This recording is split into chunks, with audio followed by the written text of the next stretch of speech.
Hello my Odia beauties welcome to the channel. तो मुझे आसी आपण मानक पई ए लुक रो फुल ट्यूटोरियल। तो चलते स्टार्ट करिबा वीडियो। फर्स्ट गोटे ब्राउन शेड नहीं कि मु क्रीज क्रिएट करी। क्रीज क्रिएट करबा पई कलर नहीं कि खाली आगो पछ या विंड वाइपर मोशन कहती रे प्लेस करिवे। तापरे गोटे ऑरेंजिश येलो स्टोन नहीं कि ताको आउटवर्ड साइज रे भलो कि ब्लेंड कर देबे। गोटे फ्लफी ब्रश नहीं कि ब्लेंड कर साला पर एटी ओलिविया पेन स्टिक रे ही मु क्रीज क्रिएट करुची। कट क्रीज या को फुल कट क्रीज कहती। क्रिएट कर साला परे हाथ साहाय्य रे ही ब्लेंड कर नहीं।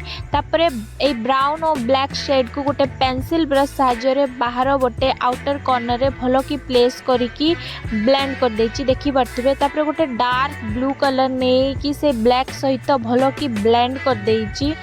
तापरे मो आई मिड रे ताठू गोटे लाइटर ब्लू शेड एटा को नहीं कि मु प्लेस करी से जो डार्क ब्लू थिला ता सहित ब्लेंड कर देछि। तापरे आगो आड़े जो टिके गैप अछि सेठी मु सिल्वर ग्लिटर अप्लाई करिछि। तापरे म्यूजिक फ्लावर रो जेल लाइनर नहीं कि मु एठी भलो से गोटे विंग्ड आईलाइनर क्रिएट करिछि। लिप्स पाई मु एठी अप्लाई करिछि पिंक कलर रो लिप लाइनर आ गोटे डार्क मैरून कलर रो lipstick and here is the final look. केमती लागला ए छोटिया आई मेकअप ट्यूटोरियल। जदि भल लागला ताले निहाती मते जणैबे कमेंट रे और लाइक करिवे। मो चैनल को सब्सक्राइब करिवे और एमती ही वीडियो आउ थरे देखिबा पई नोटिफिकेशन बेल को हिट करबा को जमा भूलबेनी। Bye bye, thanks for watching.